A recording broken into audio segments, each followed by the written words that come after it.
Yeah, what's up, y'all? It's your girl, sometimes your boy, Charlotte Carolina. You know what it is, man. We're back with another Halloween video, and this one is about Dracula. Let's go.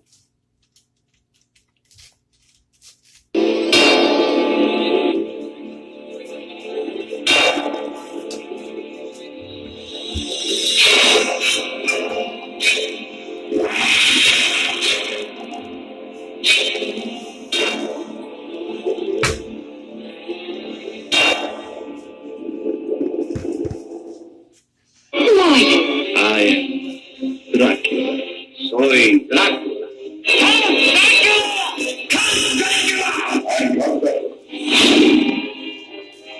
In the century since Dracula was introduced to the world, many actors have had the role of the infamous Count. Together, these comprise the many faces of Dracula. I'm the last of my kind, descended from a conquering race. But I must warn you to take good care. If at any time my company does not please you, you will have only yourself to blame.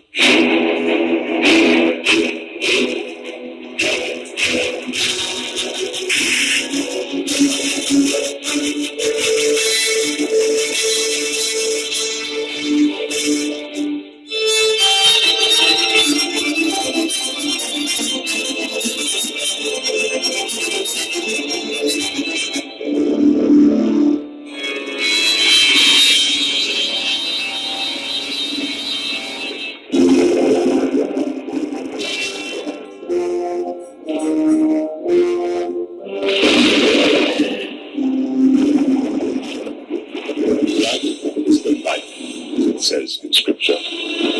This metaphor exists in many ways, symbolic and in reality.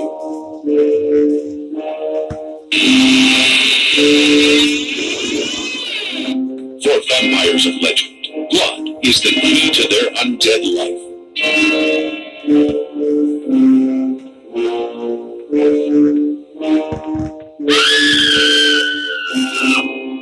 In movies, bloodthirsty vampires exist in many forms, from the old and ugly to the young, beguiling, and beautiful. From the powerful and ruthless to the clumsy. But there is one vampire who rules over all, a lord of the undead, the vampire supreme. He is immortal, never aging, only growing stronger as the centuries pass. He is a legend brought to life, an unending life steeped in death. He is the incarnation of evil, carrier of plague, sower of death, merciless dealer of revenge.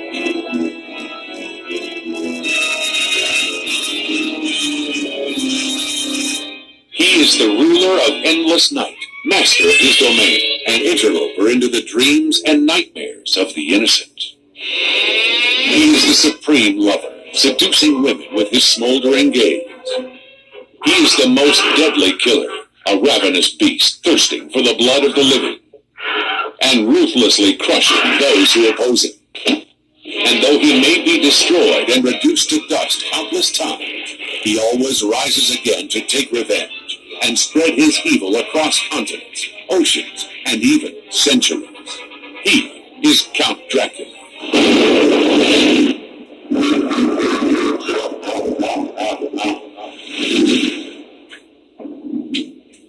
Join me and a few old friends.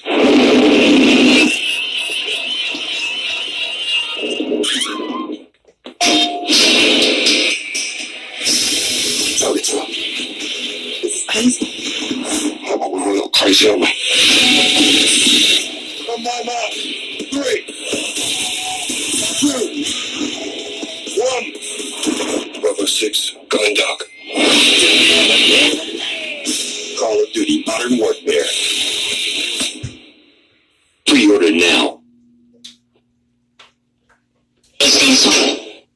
Looming over our modern concept of vampirism is the shadow of the most famous arch-vampire, the creation of Bram Stoker in his 1897 novel, Dracula. Searching through old books, Stoker sought threads of ancient myths and medieval history with which to weave his supernatural story. Stoker based his creation partially on the historic nobleman known as Vlad V, Dracula. Vlad Tepes in his native tongue, Vlad the Impaler, a prince of Wallachia and Moldavia, areas which border on Transylvania. Yes, there really is such a place. I know. I've been there to see the ruins of his castle and the monasteries that he endowed. The things that Dracula did in life were unspeakable. A national hero for driving the enemy Turks from the country, Vlad Dracul also had a reputation for brutality and cruelty, extreme even for the Middle Ages. His favorite method of execution was to impale his victims on large wooden stakes, earning him the nickname Vlad the Impaler. Although few survived Dracul when he went medieval on them, no one ever accused the bloodthirsty prince of being a vampire. Bram Stoker seized the Vlad legend to fashion his own aristocrat of evil.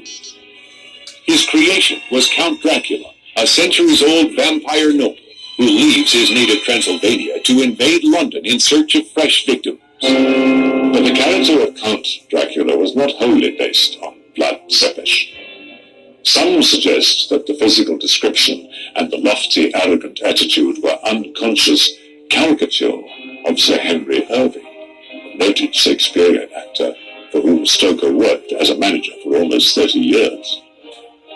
Irving was noted for villainous and melodramatic roles like Richard III. The role of Dracula would have been perfect for him. In fact, a reading of the story was staged at Irving's West End Theatre, the Lyceum. According to legend, Irving's opinion was a one-word comment, echoing throughout the Lyceum Theatre. Dreadful. Some other of Bram Stoker's horror novels have been made into movies. There is Ken Russell's wild version of Stoker's The Lair of the White Worm. But it is Dracula which proved Stoker's masterpiece, and his creation has taken on a life of its own. Bram Stoker's majestic creation influenced every fictional vampire created in books and films, including the novels of Anne Rice and Stephen King. Despite the popularity of the novel, no movie versions of the Dracula story were made in the early days of film, even though other horror novels, such as Frankenstein and Dr. Jekyll and Mr. Hyde, thrilled audiences in Nickelodeon. It wouldn't be until 1922 when a film version of Dracula was made, and it didn't call itself Dracula. German filmmaker F.W. Murnau wanted to produce a movie version of the novel, but he could not obtain the film rights. So he lifted the plot, changed the names of the characters from the novel, switched London, Britain to Weisborg, Germany, and called his film Nosferatu. Nosferatu is another word for vampire, an undead being which feeds on the blood of the living. Whereas most film versions focused on Dracula's intrusion into London, Murnau concentrated on the weird Transylvanian landscape and the visit to the vampire's castle. In Nosferatu, Murnau substituted Count Orlok for Count Dracula. Max Schreck had the role of Nosferatu. Appropriate casting, as Schreck is a German word for terror. This movie was made during the height of German expressionist cinema. Exaggerated detail, weird camera angles, fast motion photography, and surreal sets mark this version of the Dracula story. Murnau's Nosferatu harks back to the vampire of European legend, not a sexy, suave nobleman enchanting the ladies, but the personification of deadly disease. In 1979, German filmmaker Werner Herzog remade Nosferatu, starring Klaus Kinski as the vampire and Isabella Adjani as the heroine who destroys him. Known for his eccentric performances, Kinski brought his usual bizarreness to the role of the vampire in Herzog's surreal film. But another movie version of Dracula was destined to make its appearance on the silver screen long before that. In the 1920s, a play based on Dracula received great acclaim on Broadway. Universal Studios acquired the movie rights to the play. Acclaimed director Todd Browning was chosen to helm the production. He had made other horrific films before, notably in collaboration with Lon Chaney, who was selected to play the title role. Called the Man of 1,000 Faces, Chaney had established himself in many different character roles, but had become famous for his sterling performances beneath grotesque makeup. He had even played a vampire of sorts before in Todd Browning's 1927 film, London After Midnight.